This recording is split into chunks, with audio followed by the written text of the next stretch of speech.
सिकंदर भी discussing about कैसे departmental cricket खात्मे के बाद कुछ स्टोरीज जो हमें डर था कि आएंगी, अनएम्प्लॉयमेंट तो वैसी है, तो अब ये जो क्रिकेटर्स हैं या कोचेज़ हैं इनकी क्या हालत है, जो हमने स्टोरीज देखी हैं कि कोई मतलब डिलीवरी कर रहे हैं पिज़्ज़ा खाने वाले की। फातिमा इसमें एक चीज़ मैं ऐड कर दूँ कि कोई डिलीवरी करना, पिज़्ज़ा बेचना, टैक्सी चलाना बुरी बात नहीं है, मगर एक शख्स की अगर अच्छी खासी नौकरी हो और आप एक नया सिस्टम लाकर उसको ख़त्म कर दें तो वो एक हिट करती है।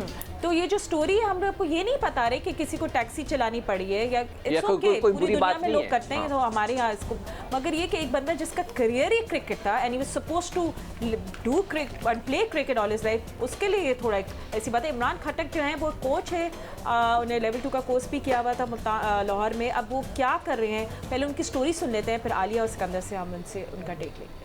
इमरान खट्टक ने पीसीबी लेवल 1 कोचिंग कोर्स के बाद लेवल 2 क्रिकेट कोचिंग कोर्स भी किया। वो 10 बरस से कोचिंग के शोबे से वाबस्ता हैं। मॉडल टाउन की एक एकेडमी के अलावा एक कंपनी के साथ भी वाबस्ता रहे। सलमान बट, वहाब रियाज और एजाज चीमा जैसे टेस्ट क्रिकेटर्स के साथ एकेडमी में काम किया।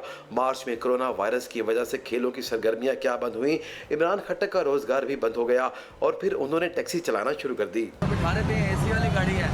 इमरान खट्टक कहते हैं कि ज़िंदगी का निज़ाम अच्छा चल रहा था। पहले कंपनी की टीम और एकेडमी की सरगर्मियां ख़त्म हुई और फिर घर चलाने के लिए अपनी ज़ाती गाड़ी को टैक्सी बना लिया। मैंने अपनी गाड़ी पे टैक्सी चलाना शुरू कर दी और यहाँ से सवारियाँ वगैरह लेके जाता हूँ और अपने घर का दाल दलिया चला रहा हूँ। बहुत सारे प्लेयर दिए पाकिस्तान को, बहुत सारे पाकिस्तानी प्लेयरों के साथ काम किया, वहाब रियाज, सलमान बट, एजाज चीमा। इमरान खट्टक का कहना है कि इंग्लैंड में क्रिकेट की सरगर्मियां शुरू हो सकती हैं तो पाकिस्तान में भी एसओपीज के साथ सरगर्मियां शुरू हो सकती हैं ताकि लोग अपने प्रोफेशन की तरफ वापस आ सकें। अगर इंग्लैंड में जाकर पाकिस्तान एसओपीज के तहत खेल सकता है और वेस्ट इंडीज़ इंग्लैंड में जाकर खेल सकता है तो यहाँ पे उसी एसओपीज के साथ ही खेला जा सकता है। कोच इमरान खट्टक का कहना है कि प्रोफेशनल कोचेस के लिए एक पॉलिसी बनाने की ज़रूरत है ताकि उन्हें तालीमी इदारों में कोचिंग मिल सके। डोमेस्टिक और डिपार्टमेंटल क्रिकेट बहाल होनी चाहिए ताकि सैकड़ों अफराद का रोज़गार शुरू हो। इमरान खट्टक की अपनी स्टोरी देखी तो उसको एक्चुअली इमरान खट्टक इससे ज़्यादा इफेक्ट है जो कोरोना वायरस के अंदर इफेक्टीज़ है ना, सब जो सबके साथ हुआ, आपके साथ हुआ, मेरे साथ हुआ है कि क्रिकेट बंद हो गई तो ऑब्वियसली फिर कोचिंग किसको करेंगे। तो वो ये कह रहे हैं, डिमांड कर रहे हैं कि जैसे अब इंग्लैंड में शुरू हो गया तो अब पाकिस्तान में भी ऐसी एसओपीज़ के थ्रू साथ साथ आप मैचेस ये बच्चों को खिलाना और कोचिंग भी शुरू कर सकते हैं। अभी पेरेंट्स पे भी तो डिपेंड करता है ना, लोग अपने बच्चों को नहीं भेजना हाँ, अभी नहीं भेजेंगे इस वक्त। जैसे कि मैं शाम को भागने जाता हूँ वहाँ पर ग्राउंड के ऊपर मोइन खान क्रिकेट एकेडमी में, तो वहाँ बहुत कम लोग आए हैं। अभी वैसा रश नहीं है जैसे कि होता है, मगर देखें एक तो कुदरत की तरफ से एक वबा आ गई, ठीक है, उसका हम कोई कुछ नहीं शिकायत कर सकता। ये अल्लाह की तरफ से दी हुई एक हमारे लिए एक आजमाइश है जिस पर हम गुजर रहे हैं, ठीक है। अच्छा, दूसरी जो चीज़ है वो पाकिस्तान क्रिकेट बोर्ड को पता ही नहीं था कि कोरोना आने वाला है। उन्होंने सबकी नौकरियां उनके वजह से ख़त्म हुई। जब उनके वजह से ख़त्म हुई तो लड़कों के एक सिस्टम चल रहा था। देखें, सिस्टम हो सकता ख़राब हो लोगों के नज़रों में, और मगर अगर कोई एक सिस्टम चल रहा हो और लोगों की रोज़ी लगी हुई तो उसको एकदम से नहीं गिरा देते, आप उसको आराम से लेके चलते। मेरे ख्याल से जो नए पाकिस्तान का जो सबसे बड़ा मसला यही है कि हमने हर काम उसी वक्त करने की कोशिश की जिसके वजह से वो फायर बैक किया है। वो कई चीज़ें बहुत अच्छी हैं कि जो होनी चाहिए, मगर एकदम से करने के बजाय इसको स्लोली और ग्रेजुअली लेके जाएं। थोड़ा सा बिजनेस में भी मैं बात कर सकता हूँ, दूसरी चीज़ों में भी। तो ये जो गलती थी क्रिकेट बोर्ड की, इससे पहले हमने इर्तिज़ा साहब का दिखाया था, खालिद इर्तिज़ा, जिनका 31 साल वर्ल्ड रिकॉर्ड था, पाकिस्तान का नाम 31 साल वर्ल्ड रिकॉर्ड में चल रहा था। उनके वजह से आज वो भी जॉबलेस हो गए हैं, इसलिए कि क्रिकेटर्स को हटा दिया गया, इसलिए कि क्रिकेट की टीमें जो है नेशनल चैम्पियनशिप नहीं खेलनी, तो सारे क्रिकेटर्स को नौकरियां ख़त्म कर दी। उनके मेडिकल थे, उनका थोड़ा बहुत कन्वेंस अलाउंस मिलता था, सब ख़त्म हो गया। तो अब उनकी ज़िम्मेदारी कौन लेगा?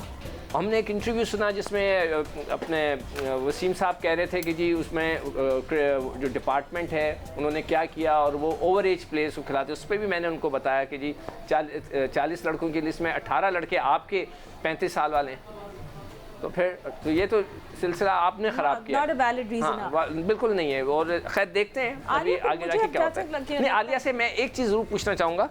आलिया, आप इस्लामाबाद में रहती हैं, ये ज़रूर पता लगाइएगा अगर आपके रिसोर्सेज हैं कि क्या मिसबाह-उल हक अभी तक SNGPL के लिए काम कर रहे हैं, क्या उनको वहाँ से सैलरी मिलती है, क्या दूसरे लड़कों के साथ उनको भी हटाया गया है या उनको रखा गया है? ये ज़रूर ज़रा पता लगा के बताइएगा। ठीक है, बिल्कुल मैं पूरी कोशिश करके पता करके अच्छा बताऊंगी। ठीक है आलिया, ऑन दिस इशू अब तो मुझे लगता है कि इसके लिए देखिए हम हर चीज़ पीसीबी को भी नहीं बोल सकते ना, the government also needs to step in and make sure कि जो ऐसे कोचेज़ हैं या ये जो कई स्पोर्ट्स खेलते हैं जिनके रोज़ी रोटी ये थी कि उनके लिए अब आपने क्या प्लानिंग करनी है, थोड़ा सा तस्वीर तो दिखानी पड़ेगी कि भाई आपके लिए प्लान है, कुछ टाइम में ये हो जाएगा या वो हो जाएगा। ये लोग तो अंधेरे में बैठे हुए हैं, तो ये तो बहुत सारी स्टोरीज सामने आती रहेंगी। बिल्कुल, एक्चुअली सिकंदर ने बहुत अच्छा समअप किया है कि हम लोग हर चीज़ जल्दी जल्दी करने की चक्कर में उसको लपेट रहे हैं।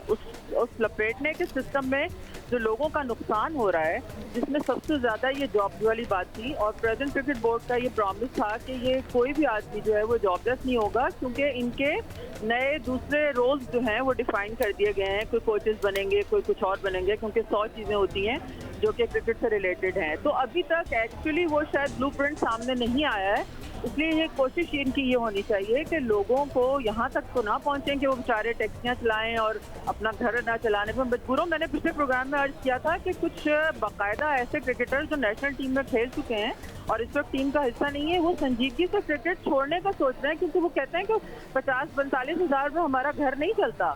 ऊपर से अभी जाहिर है डोमेस्टिक क्रिकेट जो है वो अब होगी, दोबारा आप इन्वेस्ट कर रहे हैं, 1-1.5 अरब रुपया, स्पॉन्सर्स आपको नहीं मिल रहे। थोड़ी सी कोरोना का भी डेफिनेटली ये एक इशू है स्पॉन्सरशिप के सिलसिले में, मगर इससे पहले भी डोमेस्टिक क्रिकेट में स्पॉन्सरशिप नहीं आया। तो जिन लोगों को आपने इतने हैवी सैलरीज पे रखा है, खुदा के लिए उनको थोड़ा मोटिवेट करें, क्योंकि अगर लाहौर कलंदर जैसी, मैं कहती हूँ कि एक छोटा सा ब्रांड बना सकता है अपने उसको, तो ये क्रिकेट बोर्ड इतना बड़ा और जिसमें इतने एक्सपीरियंस लोग बैठे हैं, ये क्यों नहीं कर सकते? तो ये सारी चीजें ऐसी हैं जिनके ऊपर गौर इनको करना चाहिए और करना पड़ेगा। And just not cricket, you know, सिक्को उस दिन हम देख रहे थे, मोहम्मद आसिफ जो हमारे स्नूकर वर्ल्ड चैंपियन है, उन्होंने तक वीडियो में बोला है कि मैं स्नूकर छोड़ने का सोच रहा हूँ। इसलिए कि देखिए वो वर्ल्ड चैंपियन, वो जो वर्ल्ड चैंपियन बनकर आया था, वादे हुए कि हम इतने पैसे देंगे। लोग एक तो वादे कर लेते, किसी ने कुछ करके नहीं दिया।